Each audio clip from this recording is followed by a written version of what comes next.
Hello friends, I am Anjali Galani. So today we are going to start with question number 22. So let's have a look. तो हम सबसे पहले read करेंगे required portion. तो इसमें आपसे 3 क्वेश्चंस पूछे गए हैं। देखो 1 2 3 दिया गया है।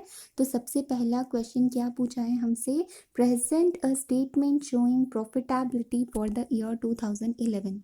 ठीक है, 2011 के लिए हमें क्या बनाना है, प्रॉफिटेबिलिटी स्टेटमेंट। तो देखो प्रॉफिटेबिलिटी स्टेटमेंट हमारा कैसा बनता है, हम क्या करते हैं, सेल्स में से वेरिएबल कॉस्ट लेस करते हैं तो हमें क्या मिल जाएगा, कंट्रीब्यूशन। कंट्रीब्यूशन से हम फिक्स्ड कॉस्ट लेस करते हैं तो हमें क्या मिल जाएगा, प्रॉफिट। और हमसे वही तो पूछा है।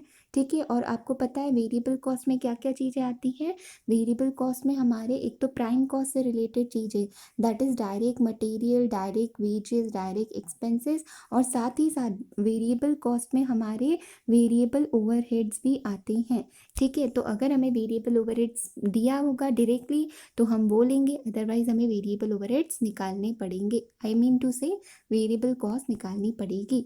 ओके, उसके बाद नेक्स्ट क्वेश्चन जो आपसे पूछा गया है, prepare a budget for the year 2012 after taking into consideration the effect of inflation in cost and price only. ठीक है, तो उन्होंने बताया हमें, सबसे पहले तो हमें क्या बताया था, क्वेश्चन पहला क्वेश्चन था उसमें 2011 के लिए आपको प्रॉफिटेबिलिटी स्टेटमेंट बनाना है, और ये जो सेकंड क्वेश्चन है वो 2012 के लिए है। ठीक है, तो आपने क्वेश्चन में जो भी डेटा होगा ना तो उसे आपने बाइफरकेट करना है। क्वेश्चन नंबर 1 के लिए आपको 2011 का डेटा चाहिए, क्वेश्चन नंबर 2 के लिए आपको कौन सा डाटा चाहिए, 2012 का। ठीक है, are taking into consideration the effect of inflation in the cost and the price. तो आपको वापस से क्या करना है, प्रिपेयर बजट बोला हुआ है फॉर द ईयर 2012। ठीक है, तो वापस से आपको क्या करनी पड़ेगी, इनकम स्टेटमेंट ही बनानी पड़ेगी। कॉस्ट एंड प्राइस में आपको क्या करना है, कॉस्ट मतलब क्या, हमारे वेरिएबल कॉस्ट या फिर फिक्स्ड कॉस्ट जो होंगे, इसमें आपको इन्फ्लेशन का इफेक्ट देकर, और प्राइस यानी कि सेलिंग प्राइस, इनमें आपको इफेक्ट देने के बाद, इन्फ्लेशन का इफेक्ट देने के बाद हमारा बजट क्या बनता है वो बताना है। इट मीन्स हमारा करंट ईयर 2011 है, 2012 हम बजटेड बनाएंगे हमारा इनकम स्टेटमेंट। ठीक है, statement for budget in 2012 considering the effect of inflation. Okay, next दिया गया है question number 3, evaluate the proposal put forth by the marketing team and set an optimum product mix after taking into consideration the inflation in cost and price but subject to the constraint of available labor hours. Okay, तो अब हमारा क्या है, हमें ना एक proposal सामने हमें दिया गया है। किसने प्रपोजल दिया है, मार्केटिंग टीम ने। ठीक है, तो उस मार्केटिंग टीम ने क्या कहा है, and evaluate a proposal put back. तो उन्होंने जो हमें प्रपोजल दिया है ना, तो उसे हमें क्या करना है, इवैल्यूएट करना है। ओके, और साथ ही साथ उन्होंने क्या बोला है, इवैल्यूएट करने के बाद उसे क्या करना है, सेट एन ऑप्टिमम प्रोडक्ट। इसका मतलब आपको क्वेश्चन में ना कोई प्रपोजल दिया हुआ होगा, उस प्रपोजल को, वो प्रपोजल किसने दिया है, मार्केटिंग मैनेजर ने, मार्केटिंग टीम बोल सकते हो, तो उन्होंने दिया है तो हम उसे इवैल्यूएट करेंगे। साथ ही साथ उन्होंने एंड बोला है, and set an optimum product mix after taking into consideration the inflation in cost and price but subject to the constraint available to the labor hours। इसका मतलब हमारे क्वेश्चन में कंस्ट्रेंट क्या है, लेबर आवर्स कंस्ट्रेंट है। ठीक है, तो जब भी हमें कंस्ट्रेंट होता है तो आपको पता है कि जो हम कंट्रीब्यूशन निकालते हैं वो कंट्रीब्यूशन हम पर कंस्ट्रेंट निकालते हैं। ठीक है, इवैल्यूएशन करने के लिए अगर हमें कोई ओपिनियन देना हो, कोई एडवाइस देनी हो, तो हम उसके लिए क्या करेंगे, जो कंट्रीब्यूशन हम निकालते हैं वो कंट्रीब्यूशन पर कंस्ट्रेंट निकाला जाएगा। तो इट मीन्स जो फर्स्ट और सेकंड क्वेश्चन में हमने क्या बनाया था, प्रॉफिट स्टेटमेंट बनाया था, तो थर्ड क्वेश्चन में भी हम क्या करेंगे, प्रॉफिट स्टेटमेंट ही बनाएंगे। और उसमें आपको इन्फ्लेशन, जो सेकंड क्वेश्चन में आपको जो इन्फ्लेशन रेट्स दिए होंगे उन्हें भी कंसीडर करना है, दोनों में, कॉस्ट में भी प्राइस में भी। तो ये बात ध्यान रखना, आपको सेकंड क्वेश्चन में जो इन्फ्लेशन दिया था उसे कंसीडर करना है। उन्होंने बोला है ऑप्टिमम प्रोडक्ट मिक्स बताना है after taking into consideration the inflation in cost and price. इसका मतलब क्वेश्चन नंबर 2 वाला डेटा जो है इन्फ्लेशन वाला, इन्फ्लेशन के रेट्स को कंसिडर करने के बाद आपको ऑप्टिमम प्रोडक्ट मिक्स, आपकी देखो क्वेश्चन में ना 4 प्रोडक्ट्स दिए गए हैं, तो हमारे लिए ऑप्टिमम कौन सा है, यानी कि हमारे लिए फेवरेबल कौन सा रहेगा बनाने के लिए, कौन से कॉम्बिनेशन में हमें गुड्स बनाना चाहिए और कितने बनाने चाहिए। बिकॉज उन्होंने क्या कहा है, हमारे लेबर आवर्स जो है वो कंस्ट्रेंट है। तो ऑप्टिमम प्रोडक्ट मिक्स मतलब क्या, कौन सा कॉम्बिनेशन, ए के यूनिट्स कितने प्रोड्यूस करे, बी के कितने, सी के कितने, डी के कितने। तो हम क्या चाहेंगे, जिसमें मेरा कंट्रीब्यूशन ज़्यादा वही मैं बनाऊंगी। और वो जो कंट्रीब्यूशन लेंगे ना, वो कंट्रीब्यूशन हम किसके हिसाब से लेंगे, कंट्रीब्यूशन पर कॉन्स्टेंट। इसका मतलब नॉर्मली तो हम कंट्रीब्यूशन पर यूनिट निकालते हैं, लेकिन अब हमारा कॉन्स्टेंट लेबर आवर्स है, तो हम क्या निकालेंगे, contribution per labour our. Okay, I hope आपको समझ आया होगा। नहीं भी समझ आता है मेरा, देखो जब मैं क्वेश्चन रीड करती हूँ तब आपको कोई बात नहीं समझ आती है, तो कोई भी आपको वरी करने की ज़रूरत नहीं है, बिकॉज मैं जस्ट क्वेश्चन रीड कर रही हूँ। जब आंसर रीड करूँगी तो आपको ऑटोमेटिकली समझ आ जाएगा। ओके, तो अब आते हैं मेन क्वेश्चन रीड करते हैं हमारा। तो देखो मेन क्वेश्चन में हमें क्या दिया गया है, क्वेश्चन नंबर 22, आकार limited furnishes you the following information relating to the 4 varieties of a product manufactured by them during the year 2011। तो देखो 2011 का हमें डेटा कहाँ चाहिए था, मुझे चाहिए था 2011 का डेटा क्वेश्चन नंबर 1 में, जिसमें मुझे प्रॉफिटेबिलिटी स्टेटमेंट पूछा था 2011 का। तो ये डेटा मुझे जो है ये पूरा 2011 1 का है, जो कि आंसर 1 में हेल्पफुल होगा। ओके, तो देखो यहाँ पर आपको आउटपुट दिया गया है, आउटपुट दिए गए हैं आपके 4 प्रोडक्ट्स है ABCD।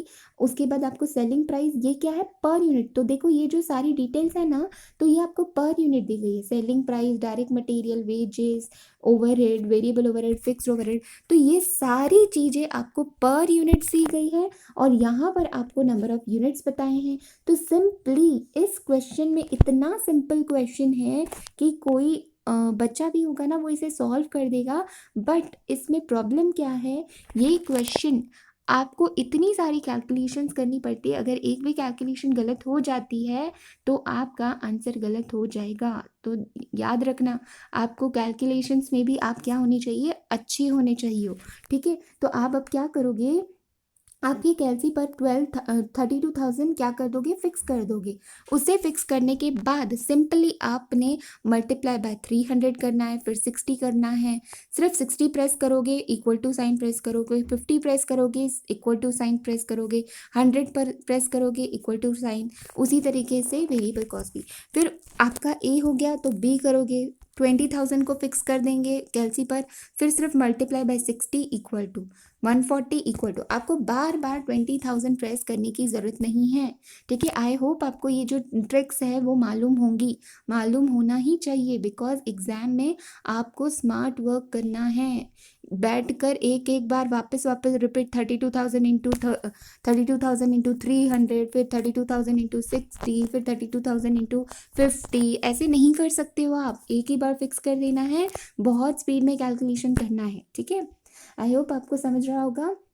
तो अब सिंपली हमने क्या किया, मुझे प्रॉफिटेबिलिटी स्टेटमेंट बनाना है, तो हम कैसे बनाएंगे, सेल्स माइनस वेरिएबल कॉस्ट। तो वेरिएबल कॉस्ट में मैंने बताया था, वेरिएबल कॉस्ट में आपका डायरेक्ट मटेरियल, वेजेस और वेरिएबल ओवरहेड तीनों आएंगे। ठीक है, ये तो बाय डिफॉल्ट वेरिएबल नेचर के ही होते हैं ना, और यहाँ पर तो लिखा है ये वेरिएबल है, तो ये तीनों भी मेरे क्या हुए, वेरिएबल कॉस्ट हुए, साथ ही साथ फिक्स्ड कॉस्ट भी पर यूनिट दिया गया है। तो सिंपली इन तीनों को मैं क्या करूँगी, इनसे मल्टीप्लाई करूँगी, और मेरा क्या आ जाएगा, हमारा आंसर आ जाएगा। तो मैं आपको साथ ही साथ देखो आंसर भी शो कर देती हूँ। तो देखो सबसे पहला आंसर है हमारा स्टेटमेंट ऑफ प्रॉफिट ऑफ 2011। तो देखो यहाँ पर आपको क्या दिया गया है, 12 यूनिट्स दिए गए हैं, क्वेश्चन से एज इट इज़ लिया गया है हमने। और आपने क्या किया है ना, 4 वर्टिकल कॉलम्स तो बनाए ही है, लेकिन साथ ही साथ है ना आपको क्या करना है, एक टोटल का भी कॉलम बनाना है। क्यों हमने टोटल का कॉलम बनाया है, बिकॉज उन्होंने हमसे क्या पूछा था, प्रॉफिटेबिलिटी स्टेटमेंट पूछी थी, तो आपको प्रोडक्ट वाइज उन्होंने कहीं नहीं बोला था, तो हमें टोटल बनाकर बतानी पड़ेगी। प्रोडक्ट वाइज तो हम बना ही रहे हैं, साथ ही साथ हमें टोटल भी बनानी पड़ेगी। ओके, तो उसके बाद तो देखो अब आ गए सेल्स। तो देखो सेम एज इट इज़ वही फॉर्मेट क्वेश्चन में जो दिया गया था, sales minus direct material minus direct wages variable overhead. तो आपको इन तीनों की टोटल करने पर क्या मिल जाएगा, ये वेरिएबल कॉस्ट मिल जाएगी। तो देखो इनको हमने इस लाइनिंग के अंदर रखा हुआ है। इन तीनों का एडिशन करने पर ये हमें क्या आया, वेरिएबल कॉस्ट आया। तो अब सेल्स माइनस वेरिएबल कॉस्ट करोगे तो आपको क्या मिल गया, कंट्रीब्यूशन। कंट्रीब्यूशन में से फिक्स्ड ओवरहेड लेस किया तो प्रॉफिट एंड लॉस आया। ओके, तो अब आपने इसमें सिंपली क्या किया है, यहाँ पर आपको पर यूनिट सारी चीज़ें दी गई है। सिर्फ आपने क्या किया, मल्टीप्लाई बाय यूनिट्स करोगे तो ये आपको सीक्वेंस मिलती जाएगी। अब मैं आपको कैलकुलेशन सी बहुत इजी है, तो इसको एक एक फिगर को समझा नहीं रही हूँ, एक एक फिगर को रीड नहीं कर रही हूँ, आपको ये समझ आया ही होगा। ठीक है, आपने करके देखना है। एक सिर्फ मैं एग्जांपल दे देती हूँ, जैसे कि देखो आपका यहाँ पर क्या है, 32,000 इंटू 300। तो 32,000 इंटू 300 करोगे तो आपको आएगा 96। ठीक है, 96,000 आएगा आपको। फिर उसके बाद आपको दिया गया 32,000 डायरेक्ट मटेरियल, आपको पर कॉस्ट दी गई है ₹60। तो इंटू 60 करोगे तो ये आएगा। ठीक है, तो आपको इस तरीके से कैलकुलेशंस करनी है। तो अगर आपका ऑब्जर्वेशन क्या होगा, आपका जो ए प्रोडक्ट है और आपका जो सी प्रोडक्ट है उसमें हमारा क्या आ रहा है, हमारा लॉस आ रहा है। लेकिन ओवरऑल अगर आप प्रॉफिट देखते हो तो आप प्रॉफिटेबल सिचुएशन में हो। आकार लिमिटेड जो है उनका प्रॉफिट आ रहा है अगर ओवरऑल देखा जाए तो। ओके, उसके बाद सेकेंड क्वेश्चन में पूछा गया है स्टेटमेंट ऑफ बजट 2012 का आफ्टर टेकिंग इन्फ्लेशन। तो देखो सेकेंड क्वेश्चन में भी ना, सेकेंड का जो आंसर है उसमें भी हमने सेम ही स्टेटमेंट बनाया है। वहाँ पर देखो सेकेंड क्वेश्चन में आपको क्या बोला था, प्रिपेयर अ बजट। तो बजट का मतलब क्या है, यहाँ पर भी हमको और 2012 का पूछा था। तो बजट का मतलब ये है कि ये तो एक्चुअल था 2011 का, तो यही मुझे स्टेटमेंट बनाना पड़ेगा प्रॉफिट का, लेकिन 2012 का डेटा लेकर, इन द सेंस 2012 की बजटेड फिगर्स लेकर, और वो भी टेकिंग आफ्टर इन्फ्लेशन। तो देखो अब हम आगे रीड करते हैं क्वेश्चन। यहाँ तक टेबल तक तो हमने ये रीड कर चुके हैं। ठीक है, आगे लिखा हुआ है anticipation of the company for the budget for the year 2012 is as follows. तो हमें एंटीसिपेशन देखो दिया गया है 2012 का, यानी कि ये सारी फिगर्स क्या है, एस्टिमेटेड है, बजटेड है। ओके, तो हमें दिए गए हैं 3 पॉइंट्स टोटल दिए गए हैं। तो तीनों पॉइंट्स हम रीड करते हैं। सबसे पहला है expected increment are as follows in pursuant of inflation. ठीक है, इन्फ्लेशन इन रिस्पेक्ट ऑफ हमें डायरेक्ट मटेरियल वेजेस और वेरिएबल ओवरहेड, यानी कि ये तीनों भी क्या है, मेरी वेरिएबल कॉस्ट है। तो वेरिएबल कॉस्ट से रिलेटेड उन्होंने मुझे इन्फ्लेशन रेट बताए हैं। तो देखो मुझे 3 इंफॉर्मेशन दी गई, ये डायरेक्ट मटेरियल वेजेस और ओवरहेड किससे रिलेटेड मुझे इन्फ्लेशन रेट दे दिया। उसके बाद फिक्स्ड ओवरहेड, अब फिक्स्ड ओवरहेड जो बोला है वो इंक्रीज बाय 1,60,000। तो देखो मैंने आपको टोटल का कॉलम इसीलिए बनवाया था, बिकॉज जब आपके 2012 की जब बात आ रही है ना, तब आपको जो फिक्स्ड ओवरहेड है वो सभी प्रोडक्ट वाइज नहीं बताया, वो आपको टोटल बताइए। जो भी आपका टोटल होगा ना फिक्स्ड ओवरहेड, उसमें आपको इंक्रीज कितना करना है, ₹1,60,000 से। ओके, उसके बाद थर्ड पॉइंट दिया गया है the market will take up an increase of 10% in price. Price का मतलब क्या होता है, सेलिंग प्राइस की बात कर रहे हैं। तो इसका मतलब ये जो मेरी सेलिंग प्राइस है उसमें 10% इंक्रीमेंट हो रहा है if volume of a cells in quantities is maintained at the same level as in year 2011। तो 2011 की जो हमें ये जो क्वांटिटीज दी गई थी ये सेम रहेंगे। तो इसका मतलब ये सेम रहेंगे, ये 10% बढ़ेंगे। डायरेक्ट मटेरियल भी देखो ये आपको 10% दिया गया है। उसके बाद डायरेक्ट वेजेस 20% बढ़ेंगे, वेरिएबल ओवरहेड 20% बढ़ेंगे, और ये फिक्स्ड ओवरहेड का हमें टोटल बताया है कि 1,60,000 से इंक्रीमेंट होगा। तो अब आगे अगर आप रीड करोगे ना, तो आगे दिया गया है, in order to fight in inflation the marketing team puts for the following proposal. इसका मतलब ये थर्ड क्वेश्चन की इंफॉर्मेशन दी गई है। तो हम अगर यहाँ तक देखें तो यहाँ तक की इंफॉर्मेशन से हम सेकेंड क्वेश्चन सॉल्व कर सकते हैं। तो हम सेकेंड क्वेश्चन देख लेंगे। तो देखो सेकेंड क्वेश्चन में क्या हो सकता है ना, आप क्या करोगे, सारी चीज़ें आपको इन्फ्लेटेड प्राइस बोली हैं, तो आप एक काम ये कर सकते हो कि देखो यहाँ पर आपको ये जो इंक्रीमेंट्स बोले हैं, तो आप क्या करोगे, पर यूनिट ये जो आपको प्राइजेस दी गई है सब में आप 10% ऐड करोगे, फिर इसमें 20% ऐड करूँगी, फिर थर्ड वेरिएबल ओवरहेड में 20% ऐड करूँगी। तो इससे क्या होगा ना, आपको पहले पर यूनिट निकालनी पड़ेगी, फिर नंबर ऑफ यूनिट से मल्टीप्लाई करना पड़ेगा, तो इसमें बहुत ज़्यादा टाइम वेस्ट होगा। उससे अच्छा हम शॉर्टकट क्या कर सकते हैं, हम शॉर्टकट क्या करेंगे, आपको क्वेश्चन में बोला गया है कि हमारा वॉल्यूम सेम है, इट मीन्स यहाँ पर नंबर ऑफ यूनिट्स तो आपके सेम ही होने वाले हैं। मल्टीप्लाई बाय आप क्या करते हो, प्राइस करते हो, तो प्राइस आपने यहाँ पर तो ऑलरेडी कर चुके हो, तो यहाँ पर यहाँ का जो डेटा है सिर्फ उसमें हम क्या कर सकते हैं डायरेक्टली, जैसे कि सेल्स प्राइस है तो ऐड 10% करूँगी। देखो मैं आपको एक बार शो कर देती हूँ, वेट अ सेकेंड। तो देखो यहाँ पर जो ये इंफॉर्मेशन दी गई है, तो यहाँ पर हमने क्या किया, ये सेलिंग वैल्यू जो आपको दी गई थी, या direct material wages labour overhead जो आपको दिए गए थे, तो यहाँ per unit into direct material तो दिया ही गया है, तो यूनिट्स तो हमारे सेम ही है ना। तो डायरेक्ट मटेरियल जो आपको ये पर यूनिट दिए गए हैं, तो सिंपली आप क्या करोगे, 10% इन वैल्यूज़ में एडिशन करोगे। ठीक है, सेलिंग प्राइस ये जो वैल्यूज़ है ये तो नॉर्मल निकाली गई है, सिर्फ हम इनमें क्या करेंगे, 10% ऐड करेंगे। तो आपको कैलसी पर क्या करना है, 10% फिक्स कर देना है, फिर आपको इन वैल्यूज से एक एक बार से मल्टीप्लाई इक्वल टू करते जाना है। शॉर्टकट ट्रिक्स अपनानी है। उसी तरीके से डायरेक्ट मटेरियल भी 10% इंक्रीज हुआ है, वेजेस 20% से, तो सिर्फ आपको क्या करना है, ऐड करते जाना है और फिगर्स मिलती जाएंगी। पहले पर यूनिट निकालो, फिर पर यूनिट को मल्टीप्लाई करो इनसे, तो इसमें बहुत ज़्यादा टाइम कंज्यूम होगा, इसीलिए इसी तरीके से करना है आपको। तो आपने सारी चीज़ों का इन्फ्लेशन कंसीडर करने के बाद आपका कंट्रीब्यूशन तक आ जाएगा। आने के बाद अब फिक्स्ड ओवरहेड की बात करें, तो फिक्स्ड ओवरहेड देखो, ये फिक्स्ड ओवरहेड मेरा, फिक्स्ड ओवरहेड में ये टोटल हमने निकाली थी 140.80। ठीक है, तो 140.80 ये जो है आपकी फिगर, इसमें हमने इंक्रीमेंट किया 1.60, दैट इज 1,60,000।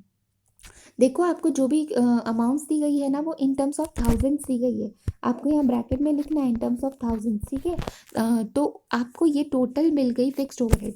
तो देखो फिक्स्ड ओवरहेड के लिए हमने particular individually product wise bifurcation नहीं किया है, बिकॉज उन्होंने हमें इंक्रीमेंट जो बताया था, टोटल बताया था, तो हमने टोटल कॉलम में लिखा, तो हमें क्या मिल गया, प्रॉफिट मिला है 9.84। ओके, आई होप समझ आया होगा। तो ये दोनों क्वेश्चन जो थे बहुत ही सिंपल थे। अब थर्ड क्वेश्चन उन्होंने हमसे क्या पूछा था, थर्ड पूछा था उन्होंने उन्होंने कहा था कि आपका कॉन्स्टेंट क्या है।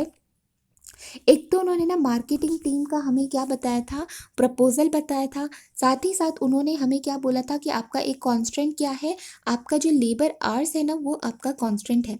तो मैंने आपको बताया था, और इसमें हमें ना प्रपोजल को इवैल्यूएट करने के लिए बोला था, और इनमें हमें इन्फ्लेशन भी कंसिडर करना है।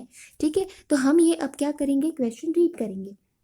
तो देखो आगे को का क्वेश्चन मैं रीड कर रही हूँ, in order to fight the inflation, तो इन्फ्लेशन से फाइट करने के लिए the marketing teams put forth the following proposal.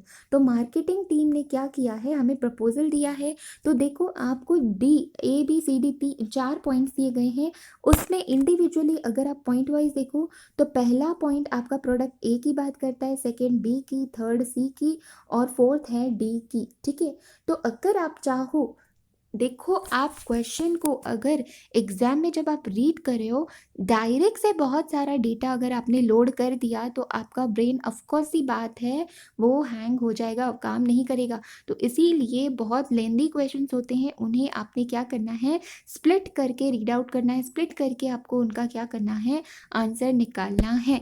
इसीलिए सबसे पहले मैं क्या करती हूँ, आपसे रिक्वायर्ड पोर्शन रीड करवाती हूँ।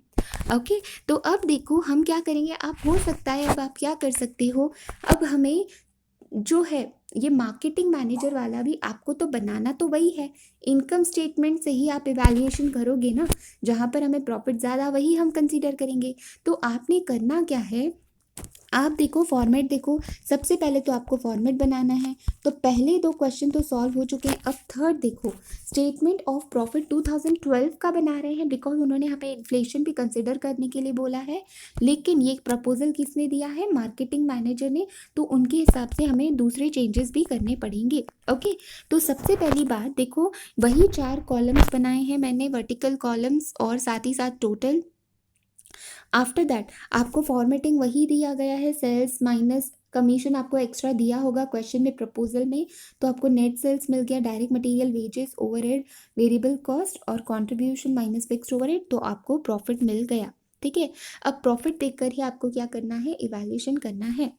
तो अब आपके देखो क्वेश्चन में जो 4 पॉइंट्स दिए गए थे, ए बी सी डी, ठीक है, product A B C D, तो आप क्या कर सकते हो, 1 बाय 1 पहले ए को सॉल्व कर सकते हो, जिस तरीके से आपको इजी लगे उस तरीके से आप कर सकते हो, या फिर साइमल्टेनियसली चारों क्वेश्चन रीड करने के बाद आप कर सकते हो। ठीक है, तो मैं आपको क्या करूँगी, मैं आपको क्वेश्चन रीड करवाती हूँ सबसे पहले। तो देखो प्रोडक्ट ए के बारे में क्या लिखा हुआ है, the price of product A will be further increase by 20%। तो देखो उन्होंने प्राइस इंक्रीज के लिए बोला है, प्राइस इंक्रीज हुई 20%, making in all a total increase of 30%। तो बोला हुआ है कि ओवरऑल हमारा प्राइस फिर कितना इंक्रीज होगा, 30%। तो ये किस तरीके से बोल रहे हैं, देखो हमने देखा था यहाँ पर इन्फ्लेशन 2012 में उन्होंने बोला है इन्फ्लेशन को कंसिडर करना है, तो हमारी प्राइस जो थी वो हमारी सेलिंग प्राइस ऑलरेडी 10% इंक्रीज हो रही थी। अब उन्होंने इनका प्रपोजल एक्सेप्ट करने के बाद फर्दर इंक्रीज, देखो फर्दर वर्ड यूज़ किया है, तो फर्दर इंक्रीज यानी कि इसके आगे 10% तो इंक्रीज होनी ही होनी है, साथ ही साथ और 20%, तो टोटल ओवरऑल कितनी हो गई, 30%। ओके, तो हमारी सेलिंग प्राइस हो रही है increase 30%, resulting thereby a reduction in volume of sales by 10%। और हमारा जो वॉल्यूम है वो कितने से रिड्यूस हो रहा है, वो रिड्यूस हो रहा है 10% से। तो अब मैं क्या करूँगी, सबसे पहले जो आंसर शो करूँगी सिर्फ वो ए वाले प्रोडक्ट का हम करेंगे। तो देखो साइमल्टेनियसली मैं आपको आंसर शो करती जा रही हूँ, ये है हमारा आंसर, थर्ड आंसर। ओके, तो देखो यहाँ पर हमने क्या किया, उन्होंने बोला है, सबसे पहले बात आती है सेल्स वॉल्यूम की, तो सेल्स वॉल्यूम में उन्होंने बोला है रिडक्शन है 10% की, तो 10% रिडक्शन, तो सेल्स वॉल्यूम आपको अगर पता होगा तो 2011 में जो सेल्स के जो यूनिट्स थे वो एज इट इज़ 12 में भी हमने वही लिए थे। तो आपको ए के सेल्स वॉल्यूम 32,000 दिया है, इसमें आपने क्या करना है, -10% करना है। तो देखो यहाँ मैंने किया है क्वांटिटी, ये जो आई आपकी, तो वो 32,000 -10 किया, तो आपको ए प्रोडक्ट की क्या मिल गई, number of units, sales units मिल गए। उसके बाद सेलिंग प्राइस की बात की थी, सेलिंग प्राइस क्या कहा था, ये पर यूनिट दी गई है, उन्होंने बोला था ओवरऑल 30% सेलिंग प्राइस क्या हो रही है, इंक्रीज हो रही है। तो आपने क्या करना है, या तो आप क्या कर सकते हो, ये जो 30 है, 300 है, उसमें डायरेक्टली 30% क्या कर सकते हो, ऐड कर सकते हो। ठीक है, तो देखो यहाँ पर क्या किया है, यहाँ पर 300 प्लस 30% मैंने किया, तो आपका 390 आया।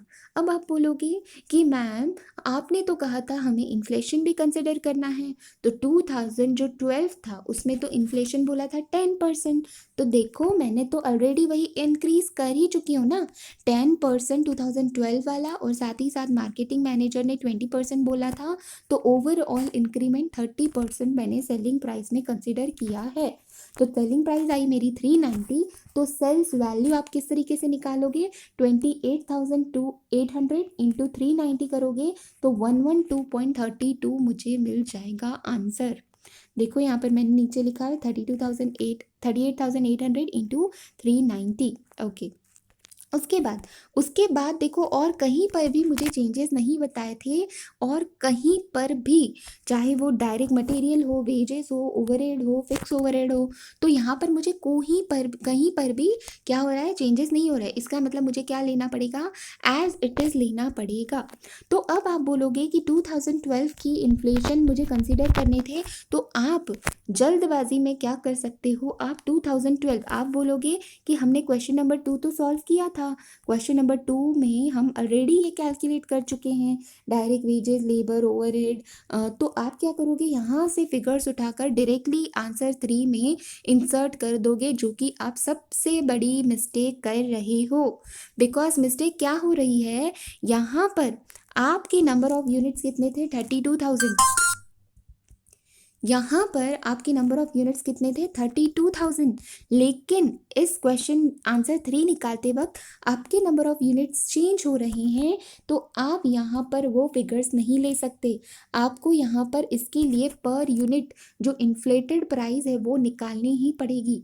तो देखो क्वेश्चन 2 का जब आंसर मैं आपको रीड आउट करवा रही थी, क्वेश्चन 2 का आंसर रीड आउट करवा रही थी, तब मैंने क्या कहा था, पर यूनिट कैलकुलेशन करो। पर यूनिट यहाँ पर जो इन्फ्लेशन वाले थे, ये जो इन्फ्लेशन वाले थे, तो पर यूनिट सारी चीज़ें वापस कैलकुलेट करो, फिर नंबर ऑफ यूनिट से मल्टीप्लाई करो। तो ओवर हमने क्या किया था, कैलकुलेशन ना करते हुए डायरेक्टली मैंने क्या किया था, क्वेश्चन 1 में जो फिगर्स थी उन्हीं में मैंने क्या किया, इन्फ्लेशन रेट सिर्फ ऐड करते गई, टोटल फिगर्स में ही मैंने इन्फ्लेशन ऐड कर दिया था। वो मैं चीज़ क्यों कर पाई थी, बिकॉज इस केस में उन्होंने बोला था volume is same, volume same होने की वजह से वो मैंने शॉर्टकट अपनाया। लेकिन आंसर थर्ड के केस में आपको सबसे पहले तो आंसर थर्ड जब आप कैलकुलेट करते हो ना, तो आपको ये जो पर यूनिट की प्राइसेस है, इनकी जो पर यूनिट इन्फ्लेटेड प्राइसेस होगी, ये कंसिडर करने के बाद यहाँ पर तो पर यूनिट मुझे दी गई है, लेकिन ये बिफोर इन्फ्लेशन है,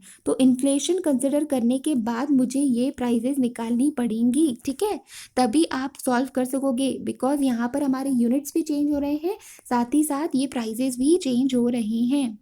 ओके, तो देखो यहाँ पर मैंने वही किया है। अब देखो डायरेक्ट मटेरियल की बात आती है, तो उन्होंने पहले तो अब हम प्रोडक्ट ए की सिर्फ बात कर रहे हैं, तो आपको देखो यूनिट्स पता चल गए हैं, तो अब रेट आपको दिया गया है। रेट आप क्या करोगे, अगर आप 2011 वाला रेट लेते हो तो यूनिट इनटू रेट करोगे, तो आपको टोटल अमाउंट मिल जाएगी, फिर उसमें आप क्या करोगे, ऐड 10% करोगे। तो कैलसी पे इस तरीके से करते जाना है, या तो पर यूनिट प्राइजेस आपने वो सारी निकालते जाओगे, या फिर ये मैंने जो पर यूनिट यहाँ प्राइजेस लिखी है ना, तो ये मैंने 2011 की ही ली है, इसीलिए फिर बाहर मैंने एडिशन किया है। ठीक है, लेकिन अगर आप सपोज ये एडिशन नहीं करना चाहते हो, तो यहाँ पर यूनिट प्राइस आप इन्फ्लेटेड वाली लोगे। आई होप आपको समझ रहा होगा। तो हमने देखो यहाँ पर यूनिट्स किस तरीके से ये निकला, हमारी जो वैल्यू थी ये है, यूनिट्स है हमारे 28,800 मल्टीप्लाई बाय रेट। आपको देखो टेबल में रेट दिया गया है डायरेक्ट मटेरियल का 60, तो आपने ये 2011 का रेट लिया। ठीक है, तो उन्होंने तो हमें बोला था इन्फ्लेशन कंसिडर करना है, तो इनमें हमने 10% ऐड किया, तो ये वैल्यू आपको मिल जाएगी।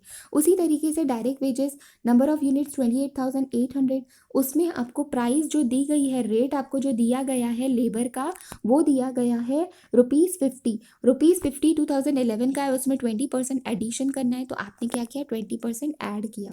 उसके बाद उसी तरीके से वेरिएबल ओवरहेड रेट आपको, यूनिट्स आपको दिए गए हैं 28,800, हमने अभी कैलकुलेट किए, उसमें रेट दिया गया है आपको 100, तो 100 और आपको इन्फ्लेशन बोला था 20%, तो इस तरीके से ये आपकी प्राइजेस आएंगी। ओके, तो इस तरीके से हमने कैलकुलेशन करने के बाद ये हमने टोटल वेरिएबल कॉस्ट लिखी, इन तीनों की एडिशन।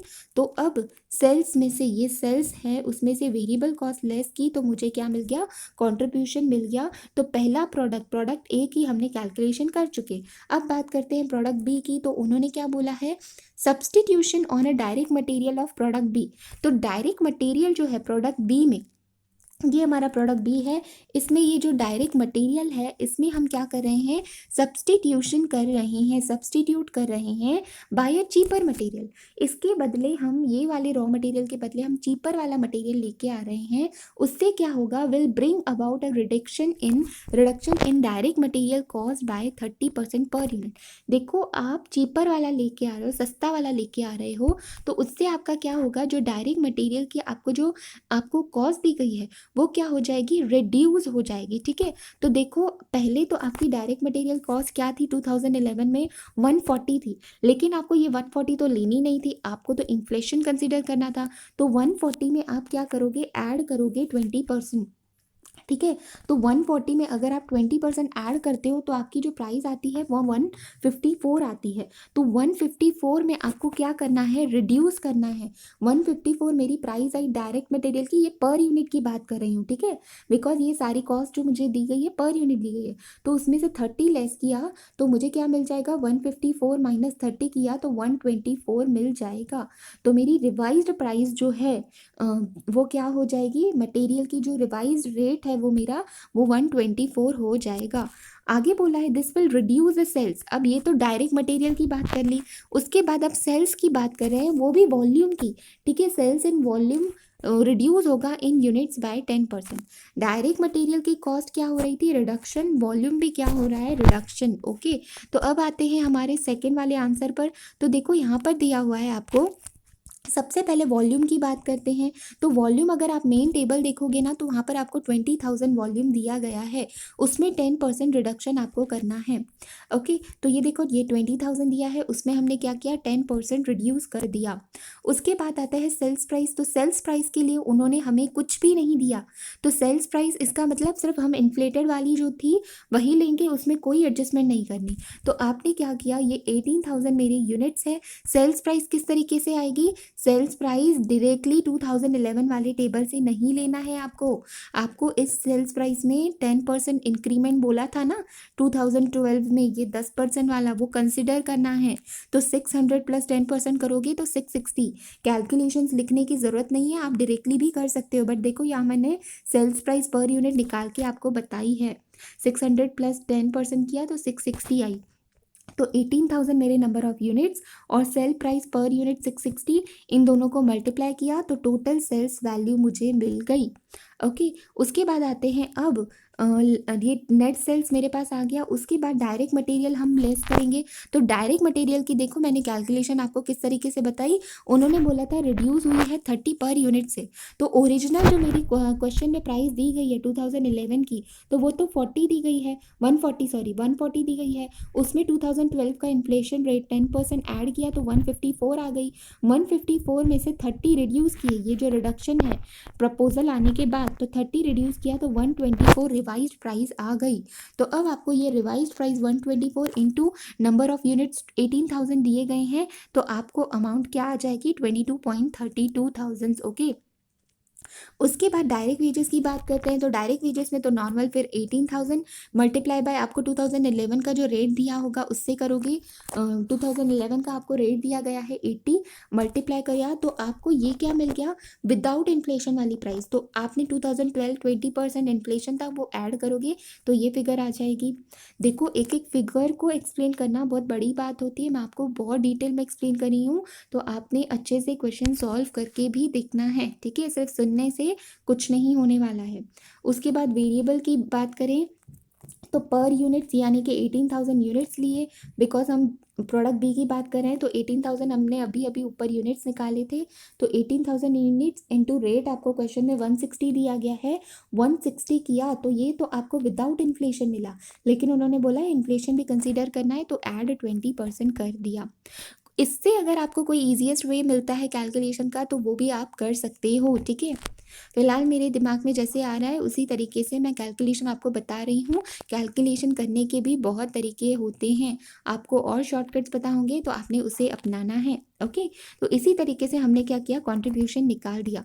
अब बात करते हैं प्रोडक्ट सी और डी की। प्रोडक्ट सी अब पहले सबसे पहले देखेंगे। प्रोडक्ट सी में क्या बोला है, an allowance of special sales commission of 4%। तो देखो सेल्स कमीशन उन्होंने बोला है कि 4% हमें सेल्स कमीशन मिलेगी on the increase price.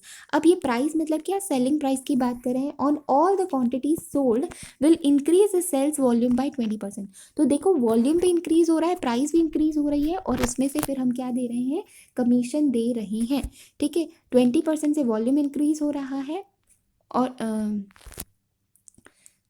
4% on increased price. Increased price मतलब क्या, यहाँ इंक्रीज प्राइस का मतलब क्या है, 2012 में जो हमने इन्फ्लेशन दिया था ना 10% का, वो इंक्रीज प्राइस पे देना है। इसका मतलब जो सेलिंग प्राइस जो आप कमीशन देने वाले हो, तो वो कमीशन जो आप देने वाले हो ना, तो उसके लिए आपको वैल्यू निकालनी पड़ेगी। तो वो वैल्यू कैसे निकलती है, क्वांटिटी इंटू सेल्स प्राइस। तो उन्होंने बोला है प्राइस आपको इन्फ्लेटेड वाली लेनी है। ये इंक्रीज प्राइस मतलब क्या, 10% इन्फ्लेशन कंसिडर करने के बाद। तो अब देखते हैं हमारा सेकेंड थर्ड का। तो थर्ड में देखो आपको क्या बोला है, वॉल्यूम सबसे बोला हुआ है, सबसे पहले तो इंक्रीज बोला है, इन दोनों में लेस किया था। देखो 10% लेस करें यहाँ, लेकिन थर्ड वाले केस में इंक्रीमेंट बोला है, वॉल्यूम इंक्रीज हो रहा है। तो आपका ओरिजिनल था 16,000 प्लस 20% किया तो 19,200 आ जाता है। फिर सेलिंग प्राइस पर यूनिट की अगर बात करें तो ओरिजिनल 2011 में हमारी सेलिंग प्राइस थी 750, इंटू क्या करोगे आप 110, बिकॉज 10% का इन्फ्लेशन था हमारा, तो 825 आ गई। बिकॉज उन्होंने क्या बोला है, इन्फ्लेशन जो आपको कंसीडर करना है, और साथ ही साथ बोला था कमीशन जो हम देंगे वो इन्फ्लेटेड प्राइस पर देंगे। ओके, तो आपको देखो 19,200 इंटू 82.5 मेरी जो सेलिंग प्राइस आई थी 825 सॉरी, तो उसको मल्टीप्लाई करने पर ये मुझे सेल्स वैल्यू मिल जाएगी। अब इस सेल्स वैल्यू पर 4% आपने मल्टीप्लाई करना है। देखो ये 158.4 इंटू 4 किया तो मुझे क्या मिल गया, सेल्स कमीशन मिल गई। ओके, सेल्स कमीशन मिलने के बाद अब आपको नेट सेल्स मिल गया। नेट सेल्स मिलने के बाद आपको डायरेक्ट मटेरियल वेजेस ओवरहेड में कोई भी एडजस्टमेंट नहीं है, तो आप क्या करोगे, नंबर ऑफ यूनिट्स, ये रिवाइज वाले यूनिट्स लेने हैं। ठीक है, हर जगह पर रिवाइज यूनिट्स लेने हैं, साथ ही साथ रेट अगर आप 2011 का लेते हो तो फिर उसमें टोटल अमाउंट आने के बाद इन्फ्लेशन ज़रूर से ऐड करना है। या तो आप क्या कर सकते हो, क्वेश्चन में पहले से ही इन्फ्लेशन वाली क्या करोगे, इन्फ्लेशन वाली पर यूनिट की सारी कॉस्ट निकाल के रख दोगे। ठीक है, आपको जिस तरीके से कैलकुलेशन करना हो कर सकते हो। तो ये सब हमने कर दिया तो हमें क्या मिल जाएगा, कंट्रीब्यूशन मिलेगा। अब आते हैं प्रोडक्ट डी पर। इसमें बोला हुआ है a reduction in A selling price by 10%। तो सेल्स प्राइस देखो हमारी 10% से डिक्रीज हो रही है ऑन द प्राइस ऑफ 2011। तो देखो मैंने इतना नॉर्मली पढ़ा, तो इस क्वेश्चन को अगर हम ऐसे ही रीड आउट करते हैं ना, तो आपको समझ ही नहीं आएगा कि आप कहाँ मिस्टेक कर रहे हो। आपको बहुत एम्फसाइज करके क्वेश्चन रीड करना है। तो देखो यहाँ क्या लिखा हुआ है, a reduction in selling price by 10% on the price of 2011। तो इसका मतलब देखो यहाँ क्या लिखा था, कमीशन देनी है आपको इन्फ्लेटेड प्राइस। हर जगह आपको बोला गया था क्वेश्चन में, क्वेश्चन 3 आप रीड करोगे रिक्वायर्ड पोर्शन में, तो वहाँ आपको दिया गया था आपको इन्फ्लेशन कंसिडर करना है कॉस्ट में भी और सेलिंग प्राइजेज में भी। लेकिन यहाँ पर क्या बोला है, ये जो रिडक्शन है ये 2011 की अमाउंट में है।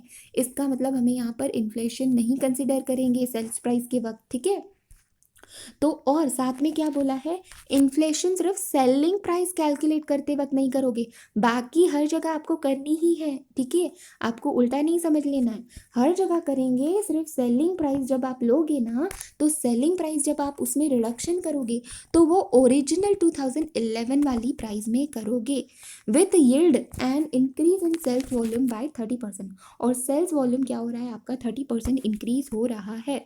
तो देखो यहाँ पर आते हैं, तो सेल्स वॉल्यूम ओरिजिनल मेरा डी का वॉल्यूम जो था वो 24,000 था, उसमें 30% मैंने इंक्रीमेंट किया तो 31,200 आया। उसके बाद सेल्स की अगर बात करें तो देखो सेलिंग प्राइस पर यूनिट पहले हमने निकालनी पड़ेगी। तो सेलिंग प्राइस के लिए उन्होंने बोला था इन्फ्लेशन नहीं कंसीडर करेंगे। ओरिजिनल जो प्राइस थी, क्वेश्चन में ओरिजिनल प्राइस थी 500, 2011 वाली मैंने प्राइस ली है, उसमें से मैंने लेस क्या किया 10%, बिकॉज उन्होंने रिडक्शन 10% बोला था। तो 450 आंसर आया। तो 450 आंसर आने के बाद ये पर यूनिट प्राइस मिल गई, इससे मल्टीप्लाई किया तो मुझे टोटल सेल्स मिल गया। सेल्स मिलने पर आप अब क्या करोगे, सेल्स मिल गया, नेट सेल्स मिल गया। अब डायरेक्ट मटेरियल वेजेस और ओवरहेड उसी तरीके से कैलकुलेट करेंगे। यूनिट्स आप लोगे ये रिवाइज वाले 31,200 इंटू रेट करोगे। अगर ये रेट्स आप 2011 के ले रहे हो तो देखो ब्रैकेट क्लोज करने के बाद मैंने इन्फ्लेशन भी ऐड किया है। या फिर अगर आपने पहले से ही per unit revised price inflation वाली निकाल चुके होंगे तो उससे मल्टीप्लाई करना है। ठीक है, तो इस तरीके से आपके चारों के कंट्रीब्यूशन निकल आएंगे। कंट्रीब्यूशन में से फिक्स्ड ओवरहेड ये आपने कौन सी वाली ली है? फिक्स्ड ओवरहेड ये आपने 2012 में जो हमने कैलकुलेट की थी ना, देखो इन्फ्लेशन वाले टेबल में, ये इन्फ्लेशन वाला टेबल है, यहाँ पर जो कैलकुलेट की थी 2012 वाले 11 वाले टेबल की नहीं लेनी है। ये इन्फ्लेशन नहीं ले, इसमें इन्फ्लेशन नहीं कंसीडर किया है, यहाँ इन्फ्लेशन कंसीडर किया है, तो यही हम लेने वाले हैं। तो फिक्स्ड ओवरहेड लेस किया तो हमें प्रॉफिट एंड लॉस मिल गया। ओके, तो यहाँ तक तो हमने क्या किया, यहाँ तक तो हमने सिर्फ तीनों के प्रॉफिट स्टेटमेंट 2011, 12 और मार्केटिंग टीम का प्रपोजल कंसीडर करने के बाद बना दिया। अब उन्होंने हमें क्या बोला था, हमें उन्होंने दो चीज़ें बोली थी। सबसे पहली चीज़ जो बोली थी, उन्होंने हमें प्रपोजल इवैल्यूएट करने के लिए बोला था और साथ ही साथ उन्होंने हमें कंस्ट्रेंट बताया था। तो कंस्ट्रेंट क्या था? लेबर्स था, लेबर्स। तो मैंने बताया था जब कंस्ट्रेंट आता है तो आप जो कॉन्ट्रीब्यूशन निकालते हो ना, तो वो आप जो इवैल्यूएशन, आप जो डिसीजन लोगे वो पर यूनिट बेसिस पर नहीं लोगे, आप कंट्रीब्यूशन पर लेबर आवर आपको निकालना पड़ेगा और टोटल लेबर आवर्स भी आपको क्वेश्चन में निकालना पड़ेगा। ठीक है, तो अब आप अगर यहाँ पर मार्केटिंग टीम का डी प्रोडक्ट पढ़ने के बाद अगर आप ये लास्ट लाइन रीड करते हो तो आपको क्या दिया गया है? Direct labour hour rate. तो देखो पर यूनिट ये आपको रेट दिया गया है, रेट 2011 का दिया गया है, तो वो रेट जो है वो दिया गया है 4 per hour and number of direct labour hours can not be increase in year 2011। Constant मतलब क्या? जितने 2011 में लेबर आवर्स है उतने ही 2012 में कंटिन्यू होंगे, कोई भी इंक्रीज नहीं होने वाला है उसमें। ठीक है, वो हमारा क्या है? लिमिटेशन है। तो इसके लिए सबसे पहले आपको क्या करना पड़ेगा? 2011 का डेटा लेकर आपको टोटल लेबर आवर्स निकालने पड़ेंगे। तो वो किस तरीके से निकाला जाएगा? देखो आपका फॉर्मूला क्या होता है? लेबर आवर्स निकालने के लिए, लेबर आवर्स पर यूनिट मुझे कितना लगता है वो अगर मुझे निकालना है तो वो किस तरीके से मैं निकालूंगी? आपको डायरेक्ट वेजेस क्वेश्चन में दी गई है, डायरेक्ट वेजेस दी गई है और यहाँ पर आपको देखो आपको ये क्या बताया गया है? ये आपको बताया गया है कि आवर्स रिक्वायर्ड पर यूनिट। ठीक है, आई एम सॉरी, यहाँ पर आपको लेबर आर रेट बताया गया है, ये रेट है ना, रुपीस बोला है तो रेट बताया गया है। तो डायरेक्ट वेजेस डिवाइडेड बाय, आप रेट पर यूनिट रेट करते हो, rate per hour, sorry rate per hour करते हो, तो यहाँ पर मुझे नंबर ऑफ आवर्स मिल जाएंगे। आई होप आपको समझ रहा होगा। देखो हम डायरेक्ट वेजेस किस तरीके से निकालते हैं, आप क्या करते हो, आप यहाँ पर नंबर ऑफ आवर्स लेते हो, नंबर ऑफ आवर्स लेने के बाद रेट पर आवर लेते हो, रेट पर आवर लेते हो। अब मुझे क्वेश्चन में डायरेक्ट वेजेस पता है और रेट पर आवर यहाँ पर 4 दिया गया है, ये डिनोमिनेटर में अगर आ गया तो मुझे जो रिक्वायर्ड है आवर्स की तो वो मुझे मिल जाएगी। तो देखो हमने वही किया हुआ है। तो देखो यहाँ पर मैं आपको आंसर दिखाती हूँ, 1 सेकेंड, जस्ट 1 सेकेंड। तो देखो यहाँ पर आंसर अगर मैं आपको दिखाऊं तो सबसे पहले 2011, तो देखो 2011 के नीचे ये जो टेबल दिया गया था ये मैंने आपको एक्सप्लेन नहीं किया था, तो अब मैं आपको एक्सप्लेन करने जा रही हूँ। आपको लिखा गया है, देखो direct wages divided by labour hour rate किया तो मुझे क्या मिल जाएगा? Direct labour hour per unit का मुझे कितने आवर्स लगेंगे, एक यूनिट बनाने में कितने आवर्स लगेंगे वो मिल जाएगा। तो आपने देखो क्या किया, न्यूमरेटर में आपने वेजेस ली है 50, 80, 150, 60, ये हमने कहाँ से लाई? आपको टेबल 1 में दिया गया था ये वेजेस 50, 80, 150, 60। ठीक है, तो ये वेजेस आने के बाद आपने डिवाइड किससे किया? Labour hour rate. तो लेबर आर रेट आपको क्वेश्चन में लास्ट लाइन में देखो यहाँ पर आपको दिया गया है लेबर आर रेट आपको दिया गया है ₹4। तो ₹4 से आपने डिवाइड किया तो देखो ये आपको क्या मिल गई? आपने जो न्यूमरेटर में वेजेस ली है वो पर यूनिट ली है, डिनोमिनेटर में जो रेट लिया है वो पर पर यूनिट लिया है, तो हमें जो आंसर मिलेगा ना, ये जो हमें आवर्स मिले ये भी क्या मिले, पर यूनिट। तो आप जो डिनोमिनेशन लोगे आंसर भी वही मिलेगा। वेजेस आपने पर यूनिट ली, डिनोमिनेटर पर यूनिट लिया, तो आंसर ये नंबर ऑफ आवर्स जो मिले ये भी हमें क्या मिला, पर यूनिट मिला। ओके, तो पर यूनिट तो मिल गया, अब मुझे क्या निकालना है, टोटल। तो टोटल मैं किस तरीके से निकालूंगी, देखो यहाँ पर लिखा हुआ है डायरेक्ट लेबर आवर्स रिक्वायर्ड।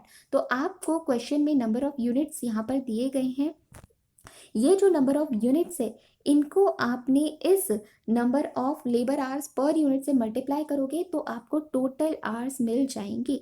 तो देखो यहाँ मैंने नीचे कैलकुलेशन किया हुआ है, 32,000 आपकी यूनिट्स है और आपका ये लेबर आवर्स पर यूनिट है। यहाँ पर आपको इससे आपने यूनिट से मल्टीप्लाई का, इसी तरीके से चारों से आपने किया, तो आपको क्या मिल गया, आपको टोटल लेबर आवर्स मिल गए। और उन्होंने क्वेश्चन में क्या बोला था, आपका लेबर आवर कंस्टेंट है, इसका मतलब इससे ज़्यादा इंक्रीज नहीं हो सकते आपके लेबर्स। ओके, आई होप आपको समझ रहा होगा। तो अब 2012 में आएंगे तो सेम टेबल वही बनाएंगे।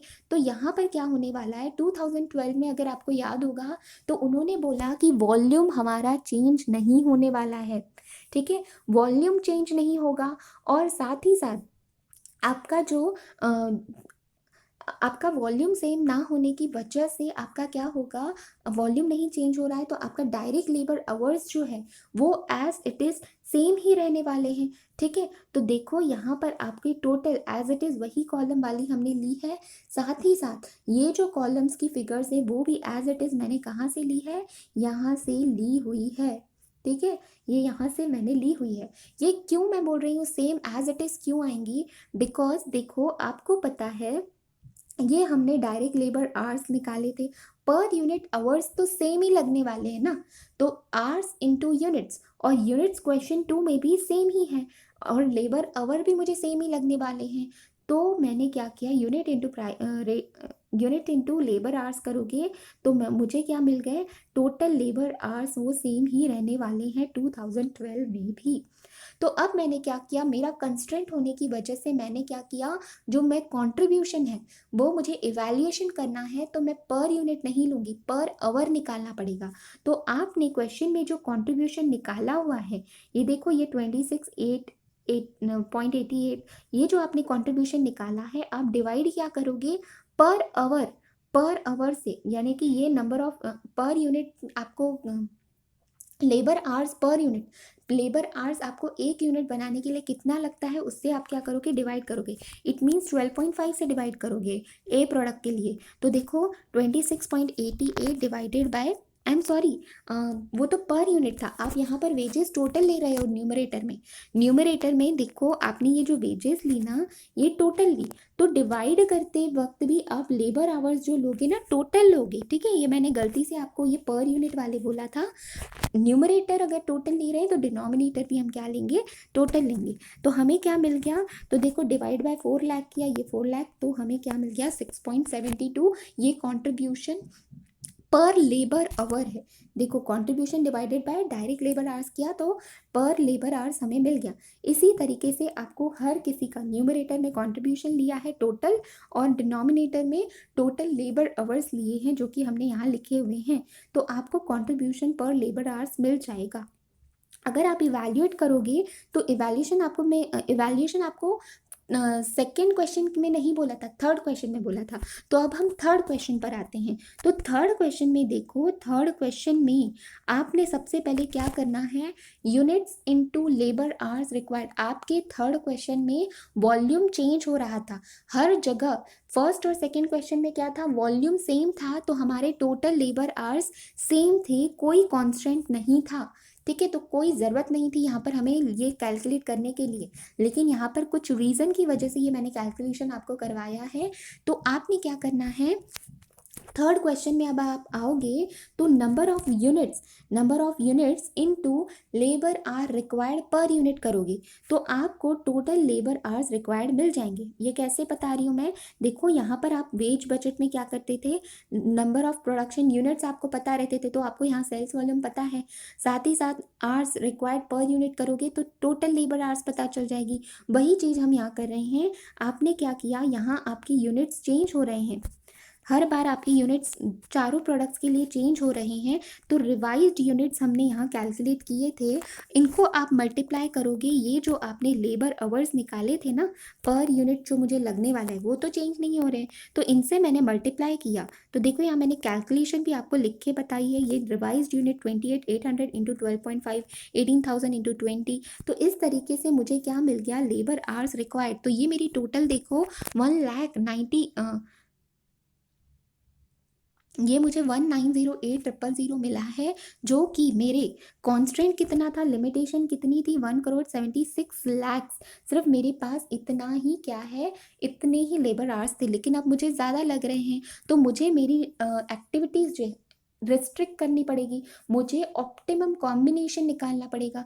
तो ऑप्टिमम कॉम्बिनेशन निकालने के लिए अब आप क्या करोगे, कंट्रीब्यूशन पर लेबर आवर निकालोगे। तो कंट्रीब्यूशन पर लेबर आवर, यहाँ पर आपको टोटल कंट्रीब्यूशन आंसर 3 में हमने निकाला था, divided by total labour hours. अब देखो ये जो लेबर आवर्स है ना, अब रिवाइज्ड वाले लेना, अब वो पुराने वाले नहीं लेना, ठीक है। तो अब इनसे अगर आप डिवाइड करते हो तो आपको क्या मिल जाएगा, आपको ये आंसर्स मिल जाएंगे, कंट्रीब्यूशन पर आवर मिल जाएगा।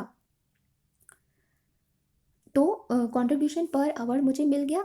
अब आपने इवैल्यूएशन करना है, तो अब इवैल्यूएशन में क्या करोगे, तो अगर आप इवैल्यूएट करते हो तो प्रोडक्ट आपका ए जो है और प्रोडक्ट बी है, रैंकिंग अगर मैं देती हूँ तो सबसे ज़्यादा कंट्रीब्यूशन बी में आ रहा है, सेकंड ए वाला आ रहा है, और थर्ड में 11.3 है, तो इसको थर्ड रैंक मिलेगा और इसको क्या मिलेगा, फोर्थ रैंक मिलेगा।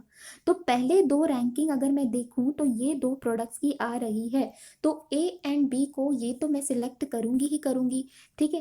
साथ ही साथ आप क्या करोगे, आपने जो आंसर 2 में इन्फ्लेशन वाला निकाला था, तो उस केस में आप क्या करोगे, यहाँ पर आप अगर चेक करोगे तो यहाँ पर रैंकिंग के हिसाब से प्रोडक्ट डी को फर्स्ट रैंक जाएगा, फिर उसके बाद रैंक जाएगा प्रोडक्ट बी को, उसके बाद आपका रैंकिंग जाएगा प्रोडक्ट ए को, ठीक है। प्रोडक्ट ए को आ जाएगा थर्ड रैंक, और फोर्थ रैंक किसको जा रहा है, आपका फोर्थ रैंक जा रहा है प्रोडक्ट सी को।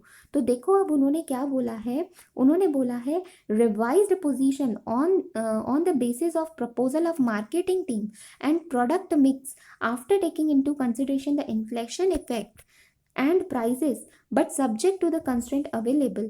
तो उन्होंने देखो ये वापस से आपको टेबल बनाया है, और ये जो टेबल बनाया है ना, उन्होंने क्या किया है, ए और बी का जो डेटा है ना वो आंसर 3 से कॉपी किया हुआ है। बिकॉज यहाँ पर मैंने बताया था रैंकिंग में ये दोनों पहले आ रहे थे, तो इन दोनों प्रोडक्ट्स को तो हम सबसे पहले बनाएंगे ही बनाएंगे, ठीक है। आपने देखो यहाँ पर मेरा 11.52, 12.42, 40, यहाँ पर 2.3, 11.4, ओके। तो ये आपके चीज़ें हैं। तो आपने क्या किया, ये पहले दो प्रोडक्ट्स तो मुझे प्रोड्यूस करने ही हैं, तो इन दोनों का ये जो डेटा है ना मार्केटिंग टीम वाला, तो ये एज इट इज़ देखो, इन्होंने अलग कलरिंग में, इन्होंने देखो यहाँ पर इन्होंने अलग कलरिंग दिया हुआ है। अगर आप इंस्टीट्यूट के प्रैक्टिस मैनुअल में देखोगे ना, तो उन्होंने उन्होंने ग्रे कलर दिया हुआ है इनको। तो ये दो टेबल हमने क्या किया है, as it is copy paste किए। तो देखो नंबर ऑफ यूनिट्स भी रिवाइज वाले लिए, even units, even sales price, direct material, सब as it is copy paste किया। अब बात करते हैं सी और डी की। तो सी एंड डी के लिए उन्होंने देखो स्टार मार्क दिया हुआ है यहाँ पर, तो उन्होंने उसके लिए नोट दी गई है। तो नोट में उन्होंने देखो क्या लिखा हुआ है, नोट में लिखा हुआ है by following the strategy of marketing team contribution पर labour our has reduced. Contribution per labour our जो है ना वो क्या हो रहा है, रिड्यूस हो रहा है in case of product C and D. Therefore strategy of marketing team should be followed in case of product A and B only. इसका मतलब देखो कंपैरिजन क्या करना था आपको, जो मैंने रैंकिंग करवाई ना वो रैंकिंग आपस में नहीं करनी थी, आपको कंपैरिजन किस तरीके से करना था। देखो यहाँ पर जो मुझे कंट्रीब्यूशन पर लेबर आवर दिया गया है, इसका कंपैरिजन मैं कर रही हूँ इससे, जो मैंने आंसर 2 में कैलकुलेट किया था, ठीक है। इससे मैं कंपैरिजन करें, यहाँ है 11.52 और यहाँ पर नीचे क्या कैलकुलेट किया था 11.52, इट मीन सेम है। तो मैं क्या करूँगी, मार्केटिंग टीम का डिसीजन एक्सेप्ट करूँगी प्रोडक्ट ए के लिए। अब प्रोडक्ट बी की अगर बात करें तो प्रोडक्ट बी में देखो इनका कंट्रीब्यूशन कितना आ रहा है 10.9 और इसके लिए कितना आ रहा है, अगर मार्केटिंग टीम का प्रपोजल एक्सेप्ट करें तो 12.5। इसका मतलब हमें प्रपोजल एक्सेप्ट करेंगे बिकॉज कंट्रीब्यूशन ज़्यादा आ रहा है। तो ए एंड बी तो हमने एक्सेप्ट कर लिए। अब बात आती है सी की। सी का अगर कंट्रीब्यूशन हम एक्सेप्ट करते हैं तो पर लेबर आवर 2.9 आता है, लेकिन अगर प्रपोजल हम एक्सेप्ट ना करें, सिर्फ इन्फ्लेशन को कंसीडर करें तो 2.3 आता है। तो 2.3 ये क्या है, 2.3 एंड सॉरी यहाँ पर 2.3 है ये मार्केटिंग मैनेजर के केस में, और इन्फ्लेशन वाला कंसिडर करो तो 2.91 है। तो 2.91 ज़्यादा है, इसीलिए सी प्रोडक्ट के केस में हम मार्केटिंग जो मैनेजर मार्केटिंग टीम जो है उनका प्रपोजल प्रोडक्ट सी के लिए एक्सेप्ट नहीं कर रही हैं। तो इसीलिए यहाँ पर जो प्रोडक्ट सी है ना, तो देखो उसके लिए आपको क्वेश्चन 2 में यहाँ पर ग्रे कलर दिया गया है। प्रोडक्ट सी और डी के ये जो कैलकुलेशन है ना, एज इट इज़ आपने क्या किया, यहाँ पर कॉपी पेस्ट किया। ऑप्टिमम मिक्स निकालना है ना आपको, तो ऑप्टिमम मिक्स में ए एंड बी प्रपोजल वाले लिए और सी एंड डी आपने क्या किए, विदाउट प्रपोजल वाले लिए। आंसर 2 में से ये आपने सारी वैल्यूज ली है। इवन नंबर ऑफ यूनिट्स भी वहीं से आप लोगे, ठीक है। नंबर ऑफ यूनिट्स भी आप क्या कहाँ से लोगे, वहीं से लोगे, बिकॉज हम इन्फ्लेशन सॉरी प्रपोजल को, मार्केटिंग टीम के प्रपोजल को बिल्कुल भी कंसिडर नहीं कर रही हैं। प्रोडक्ट डी का अगर मैं दिखाऊं तो यहाँ पर देखो 11.20 हो रहा था मुझे कंट्रीब्यूशन पर यूनिट, और अगर विदाउट प्रपोजल देखिए तो 17.87 हो रहा था। तो यहाँ मुझे ज़्यादा हो रहा है, कंट्रीब्यूशन आ रहा है, तो मैंने क्या किया, प्रपोजल एक्सेप्ट नहीं किया।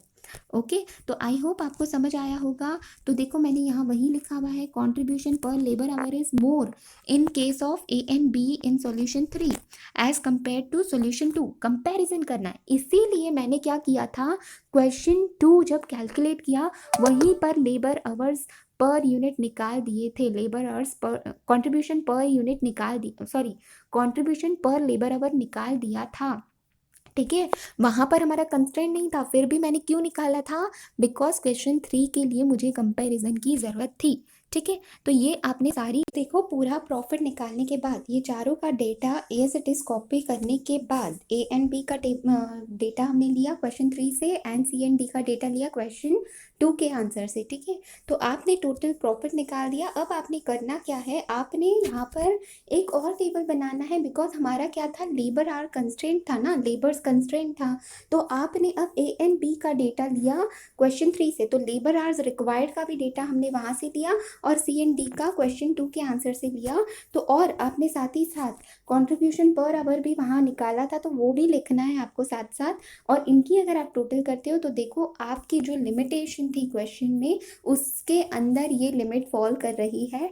इट मीन्स आपका ये कॉन्स्टेंट लिमिट के अंदर ही है, ठीक है। तो ये बेस्ट प्रोडक्ट मिक्स उन्होंने पूछा था, तो हमें इतने यूनिट्स बनाने हैं। प्रोडक्ट मिक्स मतलब ए कितने यूनिट्स, बी कितने यूनिट, सी कितने यूनिट, डी कितने यूनिट्स, तो इस तरीके से ये कैलकुलेशन किया गया है।